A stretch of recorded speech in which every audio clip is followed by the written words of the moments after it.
to feel good mentally, kids need to feel purposeful and like they contribute and that what they do matters. And a video game is not, for the vast majority of kids, is not going to fulfill that need. Hi, everybody. Welcome to Screen Less, Play More. I am Cynthia, the founder of ScreenLessPlayMore.com. I am thrilled to have Michaeleen Doucleff as my guest today. She is the author of Hunt, Gather, Parent, my absolute favorite parenting book, which completely transformed and improved the way I parent. And her new book is called Dopamine Kids, which explains why so many of us are addicted to both screens and ultra-processed food, and most importantly, how to untangle ourselves. So welcome, Michaeleen. Oh, thank you so much for having me. Parents listening right now feel like they're losing their kids to screens. Were you feeling that with your daughter, Rosie? Yes, I definitely was. I started kind of this journey when she was about 7. I mean, okay, let me back up. I felt like I was losing myself to my phone, right? Like when she was maybe 4, 5, I started to realize like, oh my gosh, like I can't just enjoy kind of being with her because I'm constantly checking my phone. I'm kind of constantly thinking like, what's next on my phone? What's next on my phone? What's next on my phone? And I in the book I say like it's kind of was like this constant hum of anxiety in my mind, just like And at the same time, I could feel the screens coming into her life, around that age, like 5, 6 is like when it's like, okay, screen time starts to happen more and more. And I was like, whoa, I got to figure out myself before I can really handle her the way And so that's what this book started. It was like, why can't I just relax? Like, why can't, it was really more of a sense of like, why do I never feel satisfied? Like I never had this sense of like, I have what I need and I don't want anything else. And I started looking at like this idea of like, we're all using our phones to get this dopamine hit, right? That's like, we always read like the dopamine hit. Our kids want the dopamine hit. Right. And it was all about pleasure. And yet what I was feeling when I was on my phone and what my daughter was feeling after she was on, watching Netflix or YouTube, that didn't seem like pleasure. That was not pleasure in our lives, right? Right. Like, it wasn't adding pleasure to our lives. You said in the book that like you thought she was enjoying the show, and so you're like, well, I don't want to take it away from her if she's enjoying it. But then you're like, wait a second, this doesn't look like enjoyment. Exactly. Like there's like this, definitely you can see some enjoyment sometimes, right? But mostly it's this like fixation on the screen, right? This like intense focus and concentration. And then at the end, it's a lot of conflict and stress and really awful experience for us arguing over it. And so I started looking into this idea of when she really, really wants YouTube, when she's like, oh my gosh, I can't get off of it. I need more. Is that really pleasure or is there something else going on? And what I found was really surprising to me that actually it's not about pleasure. And when we start to limit screens in our lives and screen time and games, we actually bring more pleasure back into our homes. And that's why I wrote this book, because I was like, I want everyone to experience more pleasure in their lives and not less.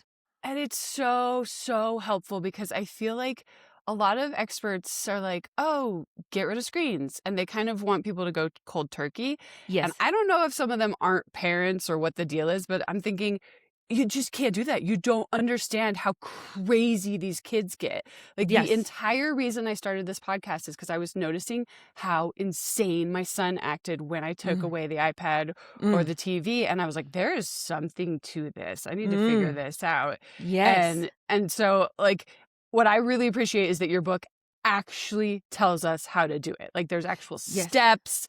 It's kind of like it all makes sense of kind of like a slow dwindling down that actually works with brain chemistry. And it's not just like, hey guys, no more Xbox. And then they freak out and throw the remote control at the TV. So like I highly suggest it to people because it's finally actually the step-by-step, here's how you untangle yourself. Yes. I mean, there's like, that's the way they're designed to work, right? I didn't realize until I wrote this book, YouTube is like intentionally engineered, and all of them, I shouldn't just point out YouTube, like all of these video streaming, video games, social media apps are intentionally designed to get your kid to never feel satisfied, Mm, right? Like it's wanting. So dopamine is mm-hmm, wanting. It's not pleasure. It's the opposite of pleasure and satisfaction. It's just desire and craving. And it's also motivation to work. So the dopamine system is like there to help us or to spur us and give us the fuel and the oomph to like go get what we feel like we need to survive. And so it's this like, I've got to work hard. I've got to get this. And like, I'm going to do anything I need to get it. And I think that's why the kids get so angry, right? And so mm-hmm, when you take it away, because they feel like they need it to survive, right? And so mm-hmm. it's not this like overwhelming, I need it because it's giving me endless pleasure. It's this overwhelming, I desire and motivation and I think what a parents like for me what was really powerful is to consider when you really want something and you can't really get it and you never feel satisfied, does that feel good?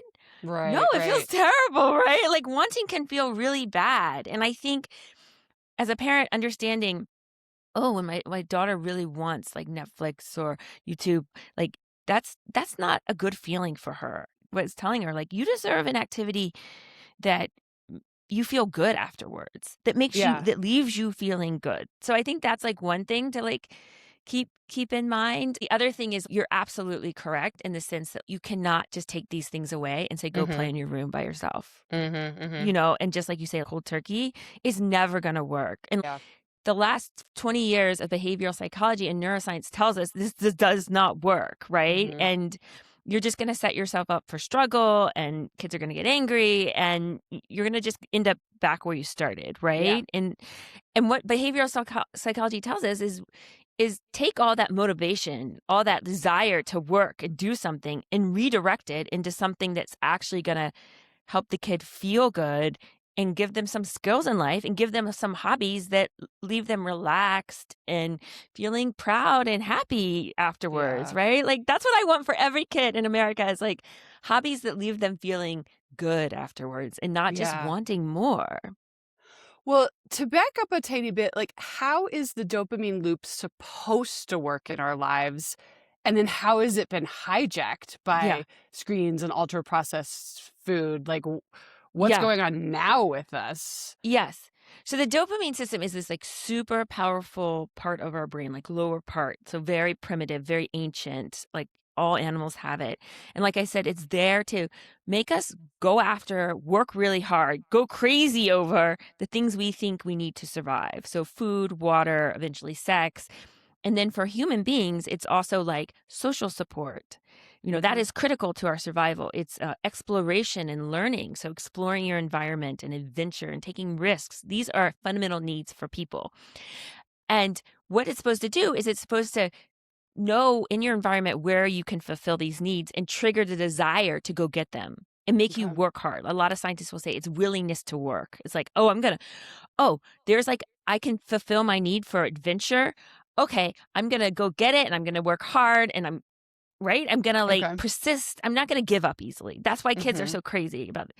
And then once you get it, a different part of the brain, not the dopamine system, this part called the hedonic hotspots, which I love, kick in and say, ooh, you got what you need. Wonderful. Now I'm going to give you this sense of pleasure and a feeling of joy or a feeling of satisfaction. Like, oh, I don't need to work anymore. I can relax for a bit, So right? you So can it's this actually feeling. sort of sit in that glow and be like, I got what I needed. Yay. Exactly. And glow is the right word. Like it kind of gives you this feeling of like everything's good right now. Like, like this sense of kind of, like I say in the book, like a color, it colors your life, right? With this kind of shininess. And so that's how it's supposed to work. Want, work, reward, pleasure. And what's happened is these apps, I mean, it's very intentional. Like there's books from the early 2000s that are like talking about how to do this. Um, and I talked to engineers who were like, absolutely, this is intentional. Hmm. Apps, games, social media, they're designed to crank up that wanting, right? Like just skyrocket that wanting Yeah. and that dopamine, but actually rob us and strip away the pleasure. Because if you actually give the person that pleasure, they're going to stop, right? They're going to Right. feel like, I'm done. I can get on. I'm done watching YouTube. I've had enough. You know what? I've had enough. Mhm. Right? But it's designed to make you feel like you never have enough and you want more and more and more. The dopamine system is like a do it again button in the brain, like do it again, Mm. do it again, do it again. And so what ends up happening is that whole system short circuits, especially with kids who don't have a lot of the other parts of the brain all there, Mhm. where you're just wanting things and never really getting a reward.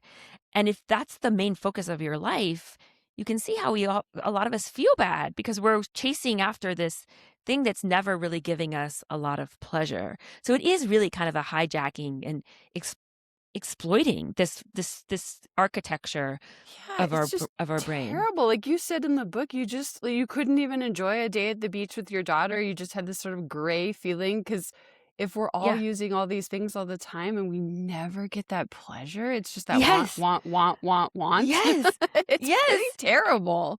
And then our poor kids, right? Who are like kind of in that same loops, right? Yeah. And interestingly, there's actually this phenomenon in all animals, including people, where you can actually start chasing the wanting. And I Mm. get caught in this loop where it's like you're no longer even thinking about the reward. You're just chasing. Like one neuroscientist said, it's no longer about the rabbit, it's about chasing the rabbit, Okay. and I think especially social media and video games can put us in this loop where we forget like really why we're there, right? Yeah. Like what are we doing here? Like, right? And so it is a vulnerability that these things are really exploiting and then like you said, like once you come out of it and you start helping yourself and kids go into these activities that do provide that glow and that reward, you start to realize like, oh wow, like I Yeah. don't want the other, right? Like the other becomes so much less desirable. You said something in the book that I thought was so interesting. Back in the 80s, when we had arcades, they wanted kids to lose the games because they'd pump in more quarters. That's And that right. completely makes sense. And so now it's like, no, we don't want you to lose because we want you to stay on these games for hours so that you see Yes. the ads or you Or buy the buy little things. extra things that are in the game. And I thought, oh my gosh, that's so true. Yes. The business model has totally changed, right? It's like flipped. And I think a lot of parents, I didn't realize that. Parents will tell me, "Oh, what's wrong with it's just like the games we had as kids," but it's not. It's Yeah, completely and no, it's people don't not. also realize like AI is now part of it, like designing it so the kid will stay on longer and longer, so Mhm. very sophisticated tools to hold the child on these games for as like you said, like as long as possible to make money. So if kids are doing this incessantly for long enough, is it actually rewiring their brains? And what would that mean for their future? You know, I think there's some evidence that for really heavy users of video games for like years and years and years, some parts of their brain look like kind of like an addiction profile. Like Mhm. you can kind of start to see big changes. But I think for younger kids and for kids that aren't so entrenched in it, it is really about kind of wiring up this dopamine pathway, this desire. So the dopamine pathway like finds cues or prompts in your environment that trigger the wanting. So the classic thing is like you're at the grocery store, the kid sees a box of cookies, the sight of the cookies Mhm. or the sight of the laptop on in the living room or the video game console. That triggers the dopamine and that triggers the desire. So the Mhm. dopamine hit occurs before you actually start playing the game or eating the cookies. Okay. And then once you play, it continues because it's telling you to do it again, do it again. So that's kind of a wiring up that happens over time. And so that absolutely happens to all of us. We have cues in our environment that tell us to want something, Mhm. right? So when I in the book I talk about, like every day I would start making dinner around 6 o'clock and I would chop onions. And just the chopping of the onions at 6 o'clock was like a cue in my mind for like, oh, I want a glass of wine.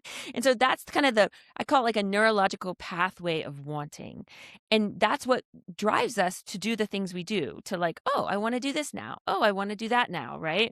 And so I think what happens is these products, the screens, the apps, the games wire up that pathway in children really strongly, Mhm. right? So every day, if you have a kid that comes home and plays video games at 4 o'clock, there's all these cues for the time, the place, his emotions, how he feels, will Mhm. then trigger a very strong desire to play video games. So that's kind of like how it changes our brain in that sense. Mhm. But this system is super flexible and can really change quite quickly, especially in kids. So you could take that like 4 o'clock play video game cue and turn it into like 4 o'clock read a book Mhm. cue. Well, You and can like you make it work yeah, for what which you want. it sounds ridiculous, but I really think it's true. And I was just It's gonna true. ask, like, if you could walk us through these steps of how you took Rosie from always wanting a show after dinner Yes. Yes. to going on a bike ride. Like, what are the actual steps? Because you used the system to your advantage. Exactly. And that's how parents have been parenting for like tens of thousands of years, is using this system to their advantage, right? And now the tech industry uses it. So I'm like, Mm, let's take it back and use it for yeah. us. Yeah. So it's a great example. So I think the first thing you really need to do as a parent, and like what I realized was like I needed to do was figure out what I wanted for Rosie, right? These Mhm. corporations have very clear goals for our kids. Like you said, stay on the video game as long as possible, watch videos as long as possible. So what do I want for her? And one of the things I really wanted was her to enjoy biking around outside, like enjoy Mhm. it, like want to go do it, not Mhm. like force her to do it. Because as a kid, I loved it. It was like one of my favorite things. Yeah. And so that was like the first step is really like, what do you want for your kid? And then you have to pick an activity that you can actually implement, right? I can't implement like love of biking, but you pick like a time and a place and you're like, okay, my goal now for Rosie is biking outside after dinner, right? So Mhm. the dopamine system works in like time and place, context. Okay, so we've got a very specific activity, biking outside after dinner. So that's actually step one and step two. Step two Okay. is this idea of figuring out what she's motivated naturally to do, right? So if Okay. we try to replace the screen with something that's not that exciting to her, like she's a very crafty kid. She likes Mhm. art, but if I force her to go work in the garden, she's gonna Mhm. hate me. She's gonna be Mhm. like, she's gonna want the screen more, right? Yeah, so choose something that, like, aligns with your values, but that you know your kid would have some sort of an interest in. Exactly, exactly. Something that the dopamine system is there for, like adventure for a lot of kids. Some sort of adventure. Okay. That's going to make them forget about the screens really fast, right? A lot of kids are on like Roblox and Minecraft for adventure, right? Video Mhm. games. And so like, adventure is a good one. Something they're dying to. Creation is another good one. Like a lot of kids, you have a very instinct desire to create and people are motivated to create. So construction outside, construction with boxes, jewelry, small creation. So something that kind of lights up, puts a twinkle in their eye, makes their Mhm. eyes wide. That's like a sign you're tapping into that dopamine system, that Mhm. motivation. So for Rosie, I knew she wanted to bike to the market by herself. I think she was 8 at the time. We live in a very safe place. So I was like, okay, I'm going to swap out Netflix after dinner for teaching her how to bike to the market by herself. Okay. And so what I did, and then the step 3, and this is really important, is like how you present the new idea. Mm. So neuropsychology tells us like if you come in and you say, okay, I know you love watching Mm. Netflix and it's your favorite thing of all Mhm. times. And like, I know this is going to be so hard for you to not do this. I know you're going to cry and you're going to hate it. Like, if you say that, you're just like, killing any sort of motivation for Yeah. another thing, right? You're just boosting their motivation for Netflix, right? Uh-huh. So I think this is one of a big mistake our society makes is like talking about the screens as like these rewards and treats in life, Yeah. right? As like the end all be all, right? Mhm. So like just stop doing that. Like just stop. Yeah. You don't have to talk about them super negatively. We can talk about that, but at least don't raise them up as like the treat at the end of the day, right? Yeah, like, don't make it the reward of, like, if you clean your room, you get to watch a screen. Yeah, and we do this so much with sweets. Like, oh, we're gonna go eat ice cream. It's gonna be amazing. Like just stop. All you're doing is cranking up their motivation for what you're trying to limit, Right. right? So flip it around. we talk about the negative aspects of Netflix and YouTube and video games, like, oh, it just makes you want more. It leaves you unsatisfied. It's, as kids get older, it's manipulating you. Like Mhm. teenagers don't want to be manipulated. Like, right? Like, be honest. Like, these are corporations trying to take your money. Yeah. We talk about that to kind of be honest about it, right? And, Yeah. how like social media makes you feel like you're gonna fulfill your sense of belonging, but a lot of kids just feel lonelier Yeah. afterwards. So kind of focus on the negative aspects of it, but then also celebrate the other activities, the Mhm. offline activities. So I told Rosie, I said, okay, we're we're gonna take a break from Netflix. That was kind of it. There wasn't much more. I was like, we're gonna Mhm. take a break. I always say it'll always be there. Netflix will always be there for you. Mhm. I think And even you said maybe the first night it was even less than that. It was just like you almost just glossed over it of like, yes. I have a new idea. It was like, talk as little about the Netflix as Yes, I possible. think you're right. I think you're right. Like, don't even prompt them, right? Like, don't even trigger. And then it was like sort of like, if she asks the next day, it's like, we're taking a little break. I think you're exactly right. It's really like trying to redirect their brain, right? So to speak, their Mhm. thoughts, right? Instead of like, no, you're exactly right. It is more just like, I've got something better. There's And something and better and you said here. what I loved you were like, it's like a mystery of like, I have an idea for after dinner that I'll tell you later. And then it's like, Yes. what? Again, cranking up dopamine, like she wants to answer the question. Sometimes I'll even say things like, I don't know if you can handle it. Do you think you can handle it? That's good. That is really good. Like kind of, yeah, like, I don't know if you're ready for this. No, I mean, you can do things like that, but yeah, you're exactly right. But then the next thing you want to do is you need to get rid of those cues. The sight of my laptop, the sight of an iPad, like she's going to want Mhm. is going to trigger that, oh my gosh, I want to watch Netflix after dinner, right? And Mhm. so my go-to hiding place is like so before dinner, I collected all of the devices, my phone too, and I put them in the dryer. I still put things in the dryer. I opened the dryer the other day and I was like, oh my gosh, there's like ultra processed crackers in there. The guy like because she'd never find it, right? But also it's a little bit of a signal in my brain of like, these are off limits right Yeah. now. These are just off limits. And so that was before dinner. So I wouldn't have to think about it. And then after dinner, exactly what you said. And I had the bike ready. Mhm. Right. And this is another part of this kind of celebrating the things you want your kids to do. Like you got to give them a little bit of love and care. Right. So I think Mhm. I eventually I got her a new bike because she Mhm. really needed one. But at the time, I think I just got it like tuned up and made sure the tires were ready. Mhm. So it was easy and like there. And I'm Yeah, also showing I her. suppose it could be small of like, I got you a new Paw Patrol helmet because I know that you love Yes. Paw Patrol, or something Yes. to kind of jazz it up a little bit, maybe. Yeah, because the screen is jazzing it up, right? Absolutely. Yeah. Yeah. Yeah. One day we got her a little bell to, like exactly. Or if you're trying to get them to draw or do something artistic, buy a new pack of markers Mhm. or set up an area in your home that's like devoted to it, right? Like this Mhm. is the special art nook, and you're telling them this is valuable this is important to me.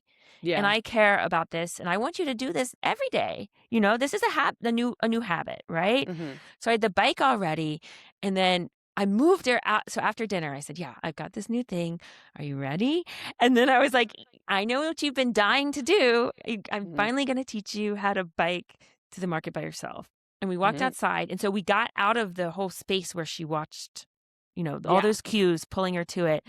And we started biking together. And it was just, it was one of the most wonderful moments for me because I actually really Aw. enjoyed it too.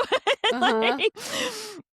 We didn't make it. I think the first day we made it to the market and we came back and like it took a couple days and like for me to really teach her and it took some time.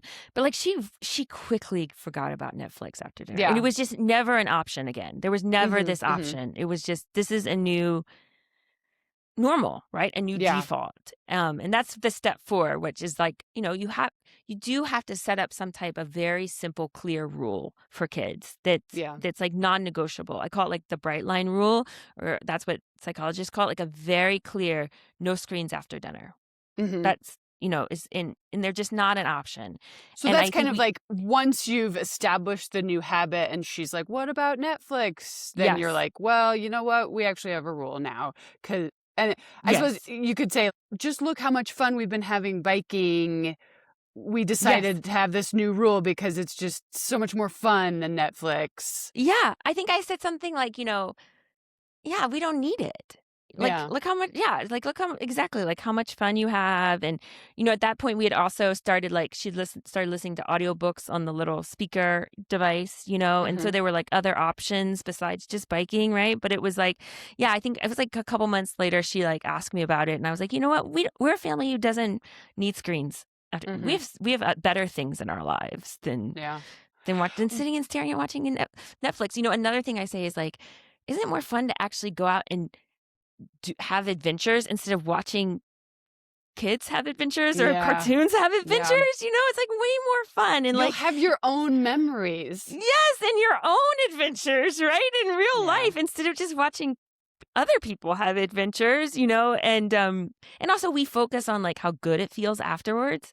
Like, oh Hmm. wow, like, another way to celebrate these things, and I think it's so critical and important, is you want the kid to feel good afterwards. Hmm. This is what wires up their brain to do it again. This is like oh, I want to do that again because that felt good. Hmm. Um, so I always say like have your kid like present what they did. Like if they were creating an art project or constructing something, hey, tell me about it, show me it, like explain it to me.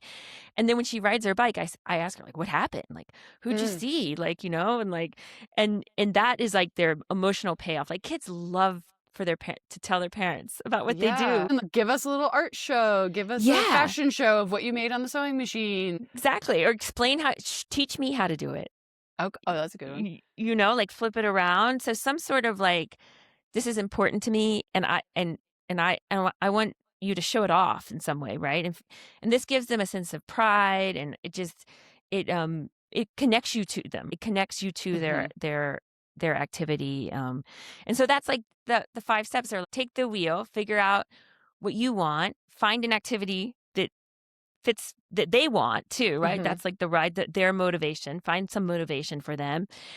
Celebrate this new activity. Don't Hmm. don't denigrate it. Don't talk about it as a punishment. Do not do that ever. And then so that's celebrate. That's what forms the habit, is when we get, it makes us happy. And then create some rule in your mind. Maybe you don't share it with them, but like a permanent rule. The key here is that these changes are permanent. They're not coming Hmm. back. Hmm. So do something that can last. So if it's just no bikes on Friday, or sorry, no screens on Friday after dinner, right? Start Hmm. small because it's Hmm. never changing. Because to create habits, your brain has to kind of know like it's never changing, right? Hmm. And then the last one is create that space in your home and in your life where the screen is not available. It vanishes, because this is what's going to like keep the screen from coming back over Well, time. Because I was going to ask though, what if the thing they like to do is on the actual like big family TV that's just always there? yes, that is What a do we do very good about that? question. There's a couple things. First of all, like being on a big screen in a public area is a pretty good version of screen time if you had to Hmm. pick versions, right? Like the real problems occur when we put headphones on and we go into a room by ourselves and it's Yeah. just you and that's where you can see, as kids get older, a lot of the problems occur, like with mental health problems and usage problems and sleep, is when you're doing it by yourself in your room. So Hmm. having a big screen out in like a living room is a better option, first of all, than Yeah. um I would say think about getting rid of it for a bit and Okay. trying it, But the other thing you can do is um you can get a control of your router. Oh, So okay. you can have it so that it's like it's turned off. The internet is turned off at certain times. You can either program your router. I have on my website now a link to program your router. You can also just get an old school timer outlet and set it so that like it turns off at whatever time you Oh, that's want. funny. It just turns the power off. Yes, it just turns the power off to Like, your router. So that's like awesome. Like those old the timers so that your lights would go on for burglars. that's right. We actually have one of had one of those for a while. Like we had it for bedtime, like 8 o'clock and off, just to kind Okay. of rewire our brains, right? Okay, 8 o'clock, there's nothing, and of course kids can get around this if they have phones and Mhm. um, uh, cellular data, of course. And of course, if they are savvy, they can go in and take it off, but I would say as a parent, have control of your router. Like Mhm. that, I think will serve you well in the And it future. feels like you could slowly change what the TV means, maybe, is like maybe Mhm. to them it always means Minecraft, but you wean them off by being like, you know what? We're just going to use the TV now for family movie or something. Like Yes. it's still in the room, but now little by little, like the only thing you do on it is watch a movie together as a family or something. With kids, you can do anything to their brain. Their brains are so malleable. Yes, you could definitely retrain them that TV is only for movies. Absolutely.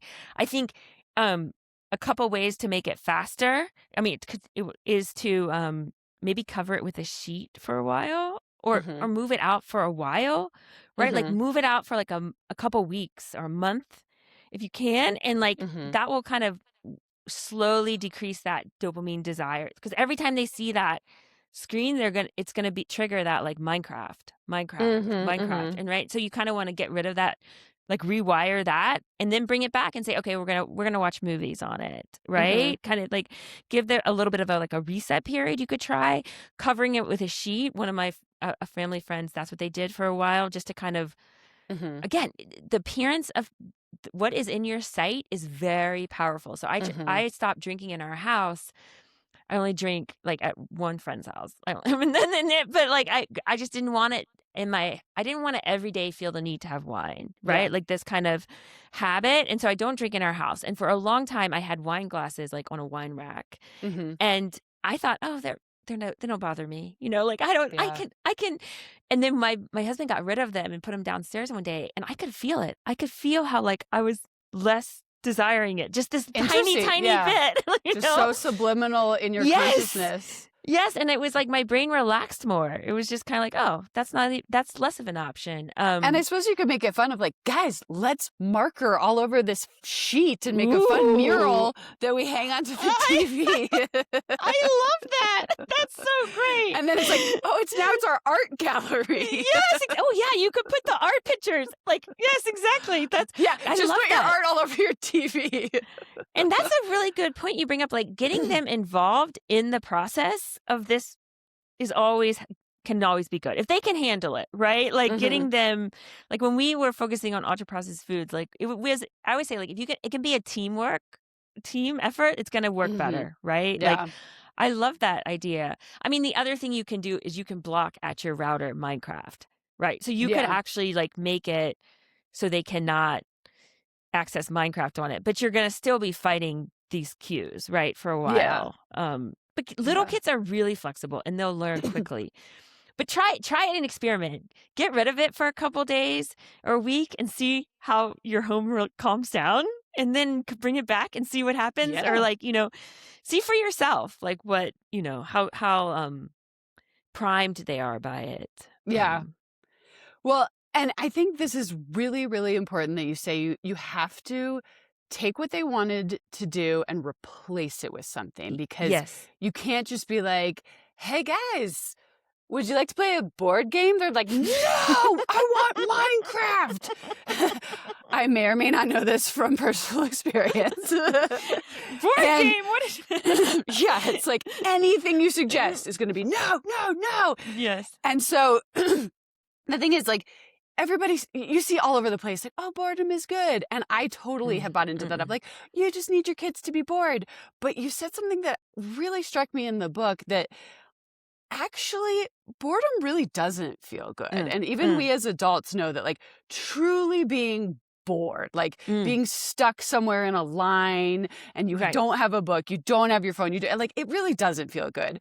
So I think in some ways we don't actually want our kids to be bored. No. I think we want for them to be self-starters and find something healthy and productive to do when they're bored. Because Yes. I think that's the key, is like when we as adults are bored, we know like, oh, I want to go do such and such, or why don't I Yeah. go read a book, or why don't I go work on that project, Yeah. And so Yeah. you're Yes. saying like the true joy in life that you can't get from a screen and you can't get from food is in these hobbies, basically, that you Yes. can just really work hard at and really get that dopamine loop back where you actually get the joy at the Yes. end. Yes. And Yes. so like And yeah, you're yeah, like right. I how mean, do I we think how do we get there? I yeah. think it's so you're exactly right. This idea that boredom is good for people is like an old psychology myth that's been Mhm. really debunked. And if you look at the data, like when people are bored, it usually ends up bad. Mhm.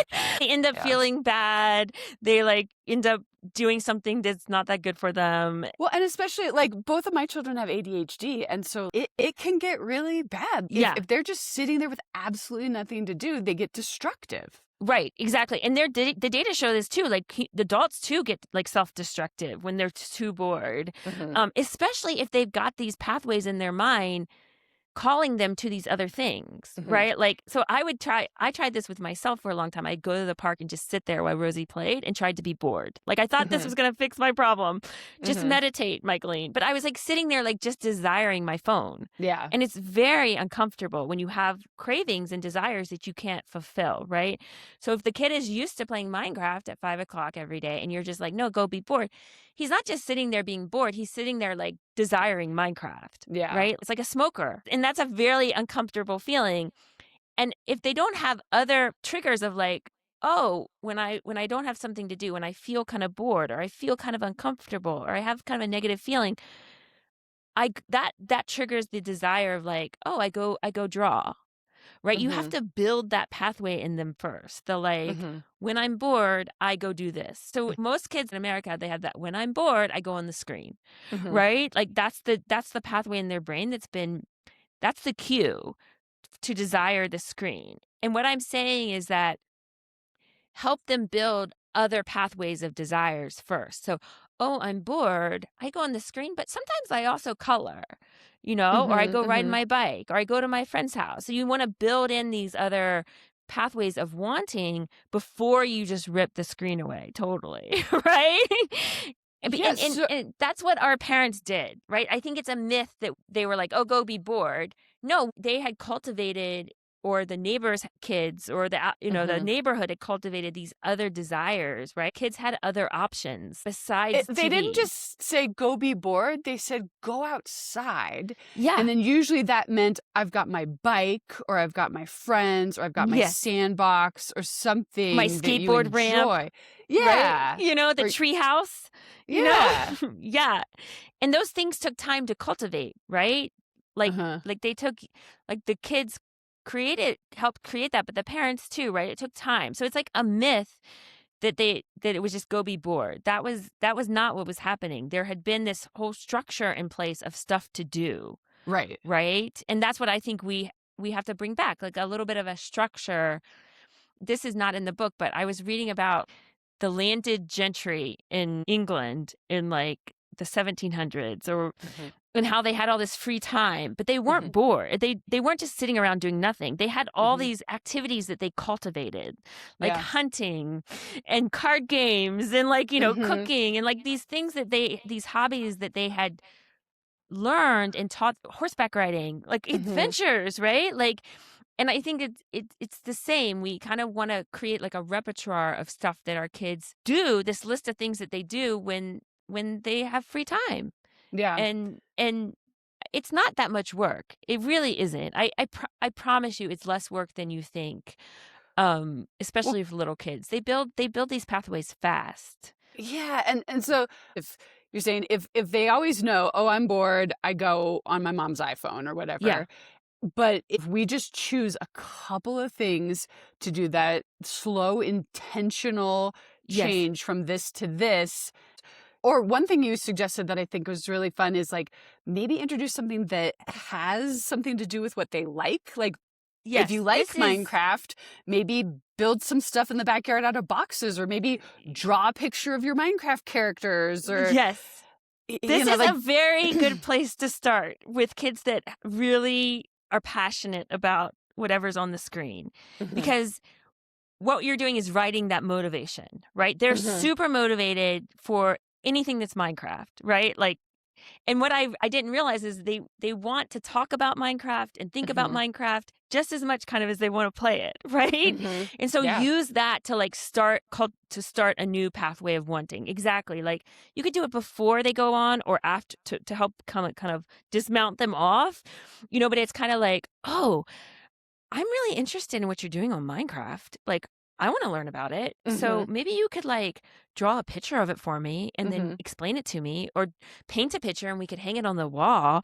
Or like one of the video game experts says, like, do some offline planning. Do some planning Yeah. before you go on of what you're going to do or what you're going to do next time. Use that motivation that's been put in there, that all that dopamine, to Mhm. get them to start a new pleasurable hobby. But then you can slowly kind of, like you say, put into that repertoire of like, I do this when I'm bored. And I think a lot of parents could start here, like just no screens in the car or no Yeah. screens on the train commute. Because it's a very specific time and place, right? Mhm. That I think a lot of kids can handle, right? It's not like Mhm. I'm taking away Minecraft. I'm just in this time and this little time and Right. place. And then replace it with something like drawing or Mhm. even like sewing, knitting or Mhm. crocheting or journaling or painting and in the car. And I think what you're doing then is you're teaching them, like, when I'm in the car or on the train, I read, right? Or Mhm. I sew or knit or whatever. I'm like, you can tell I'm not very good at that stuff because I don't know whatever it is. But my daughter knows crochet. And then also you're teaching them that when I'm bored, Yeah. that cue of I'm bored means, oh, I go read. I go, do my journaling, my art, right? So, Yeah, Stacey, yeah, just you're that's what exactly right. kicks in is like, "Oh, I'm bored. Why don't I go do one of my hobbies?" Yes, exactly. Exactly. So you're not just Yeah. leaving them kind of stewing in their desires and cravings, right? You're like Yeah. they've built another pathway. But I think exactly what you said. If you can tie it to what they're already passionate about, Mhm. that the new hobby is going to really stick much quicker, and then you're going to also learn about what they're doing on there, Yeah. right? I Like, found, like, there's actually tons of books about Minecraft. oh, So when I was interesting. kind of trying to wean my kids off of it, because ironically enough, a babysitter introduced it to my kids. I was It's not going to give it to them. I hear you. That we have had the And same, oh or a man, and so then they relative. were hooked. And so there's graphic novels about it, there's Mm, magazines about it, whatever. So it was like, hey guys, that kind of like got them more interested in reading. And so now, yeah, yes. what they do in the car is they read. And at Oh, it's first it was, oh, I want awesome. to read my book about Minecraft because it was giving them ideas of what they could Yeah, do in the game. And it was different, you know, I love that. but then little by little, it was like, oh, now you guys are used to reading in the car about Minecraft. Here's some other different books, and Right, now really exactly. that's what they do in the cars. They either look out the window, they talk, or they read. I love that. That is such I wanna, like, write about that. That's such a great idea, right? Like, so there Yeah, is, like, because there's paper books. so many books and magazines that like there's magazines about Pokemon or so it's like if you just find what they're into, like Yeah. Rosie was into Lego girls, there's Lego magazine, like so you Exactly, can that's the riding the wa I call it ride the wave of motivation, right? They are yeah, motivated totally. already, so just tie it to what you want, right? Yeah, yeah. Um, Oh, that's so good. I'm so happy to hear that. That's I awesome. yeah, please write all you want about it. um, I am really curious, kind of combining Hunt Gather Parent with Mm, Dopamine Kids. Um, in Hunt Gather Parent, you were studying these three ancient civilizations that I mean, like they're very modern civilizations, but they still right. had all these ancient traditions. Yes, and And roots. Mhm. and like the thing is, you were saying they have video games, they have Yes. cell phones, even though they have like a lot of these old traditions. Yes. So do you know now, have you checked back in? Are these technologies affecting them in the same ways that they're affecting Americans, or are they doing anything different to combat tech dependency that we're not Yeah. doing? So I haven't been back, unfortunately, to any of the places. COVID, like, I was gonna go back, and then COVID kind of ruined it, and so I can't say what's happening right now. Okay. Um, I can tell you when we were in the Arctic, there was a lot of video game playing, a Okay. lot of video game playing. But what I was struck by was there was also a lot of other stuff. Okay. And I talked about this a little bit when Hunt Got a Parent came out, because people, that's the first thing they ask me is like, what about the screens, you know? Mm. And so that what, at least at that time, it seemed like the parents were still really helping the kids have other things besides the video game playing, right? So Okay. they would spend like 6 or 7 hours outside Okay. during the day with their friends, or going fishing, or going hunting, or like doing these other things that what the parents valued, right? It's kind of Mhm. the parents were teaching them these skills, these survival skills, really, and they took up a big chunk of their time. And then then later in the in between times, they'd be playing video games. So I definitely saw like a mixture there of like, there was other more important things besides video games, and it was kind of a time thing, a time situation where you're like, okay, you can only be on video games a certain amount of time because you've got to go Yeah. seal hunting, or Mhm. caribou hunting.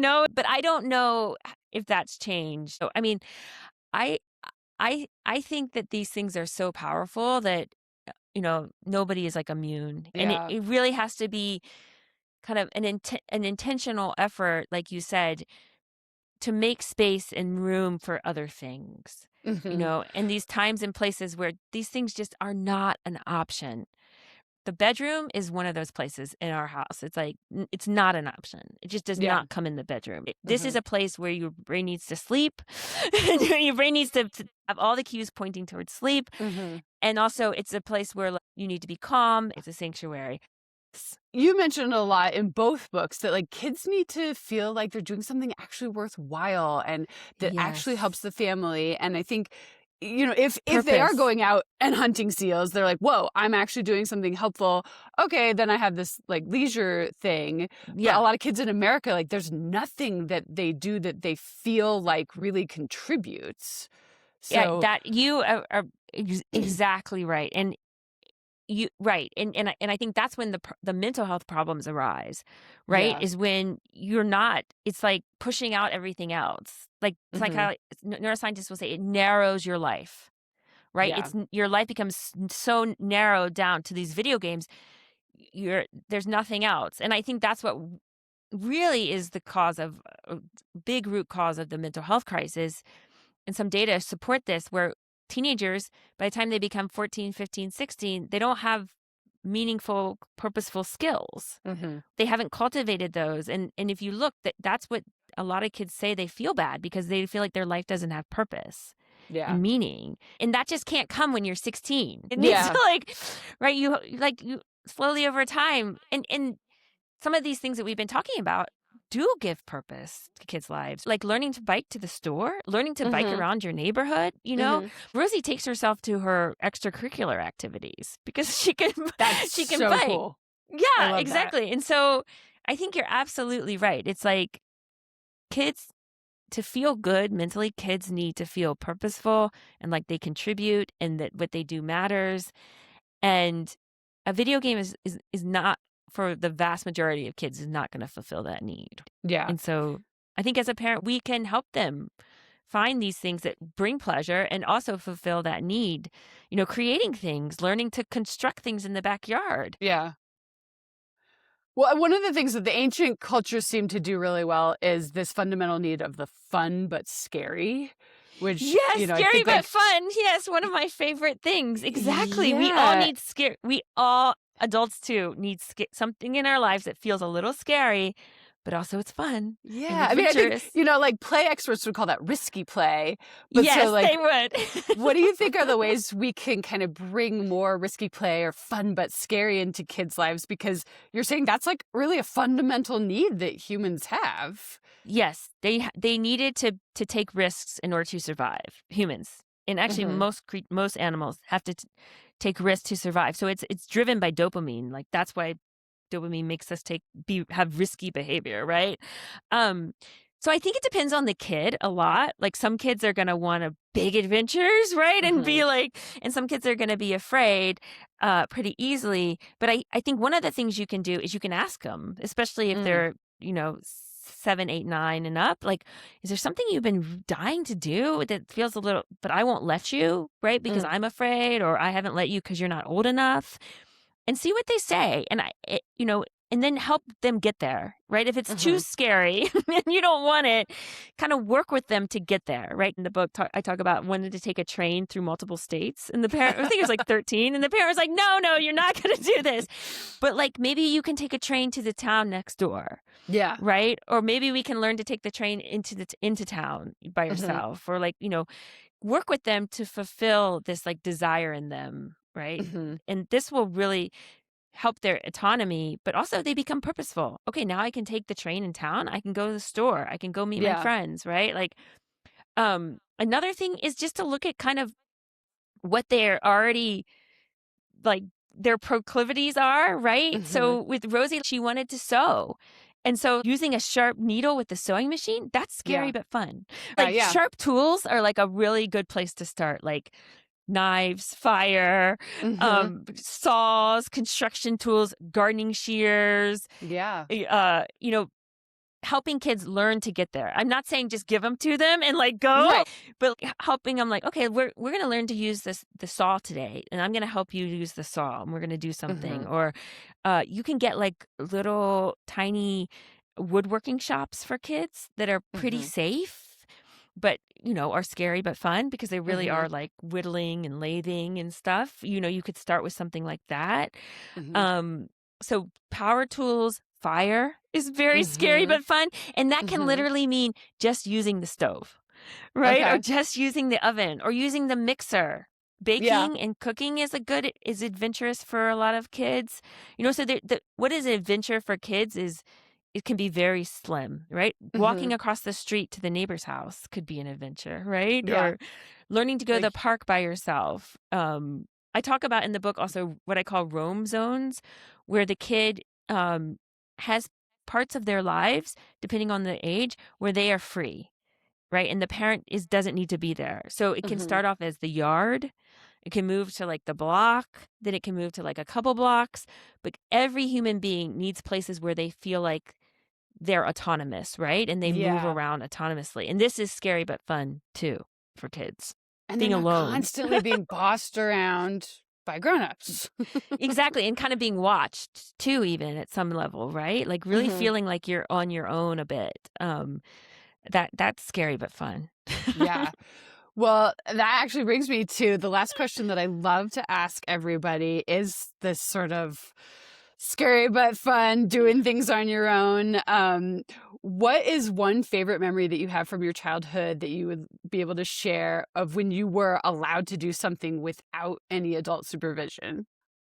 So I grew up like out in the country for the first 8 years, and we were just like feral. We were just like everywhere, and I really appreciate that, because that's what's given me the motivation, the dopamine to go and explore the world for like other parent, and in Yeah. my job. It's the same feeling when I'm out, like when I was out like in Africa or India, and I had the same feeling in me as when I was like out in a field in the country, like Oh, wow. running Cool. around. It's the same. But when I was 9, we moved into town. And Okay. and I remember the first time I had to like go across the road, and I had to go across like this busy intersection to get somewhere. And I think that was probably one of my favorite moments, because I did it by myself. I didn't even tell my mom. I just went. And I was scared. I was scared of the traffic, and I was scared of, but I had in me those skills from when I was little of exploring, Yeah. and I'll never forget. Yeah, I walked to like the little corner market and crossed the road, and it was scary, but I did it, and it was like such an adventure. And that is Yeah. what I feel when I travel now to like crazy places, is that That's really same. interesting to tie it that like you got this thing in you that blossomed into just like reporting all over the world. Yeah. And not being afraid, right? Like when the Ebola outbreak happened, I was like, no, I'll go. And it's the same. It's the same. Oh, I'm gonna go to that corner market. I'm gonna cross Mm-hmm. that road. And I can do it. I'm gonna be afraid, but I can do it. Yeah, I think it's really important for kids to have that, and I think we all have to Yeah. remember that because we're being so concerned about safety these days, and like, I think we can lessen it up a little bit. Yeah, I think we can lessen it in the real world and tighten it a little bit online. That's Yeah, my it's like we've lost a absolutely. sense of where I think the real dangers are a little bit, and so just flip it Yeah. around. Yeah, yeah. Well, I really love these books, and aside Oh, from thank going you and so getting the much. books, which everybody needs to do, is there like a website that they could go to get more info? So I'm not on social media because my brain can't handle it. Yep. But Don't blame you. I but I made a website and I'm trying to put more and more resources on there. And you can also email me. Like there's a contact form, and I read them all and tell me how it works, what doesn't work. I want to hear. Give me your questions. Run experiments on your family. They're the only ones that matter because that's all Great. that matters. What is the website? It's MichaeleenDoucleff.com. Oh, Yeah. okay. Yeah, it comes up Okay. if you Google me, and I'm hoping to have more stuff up there about Dopamine Kids, and there's some Hunt Gatherers parent stuff up there too. But yeah, let me know how it goes. Thank you so, so, so much. Oh, you're so Really, welcome. really. It was really a pleasure to be here. Thank you, and like I said, thank you for all your work that you're doing. If you'd like more information on raising balanced kids in the digital age, head over to screenlessplaymore.com. I'd like to thank Michaeleen Doucleff for such a fun interview and a really, really helpful book, Dopamine Kids.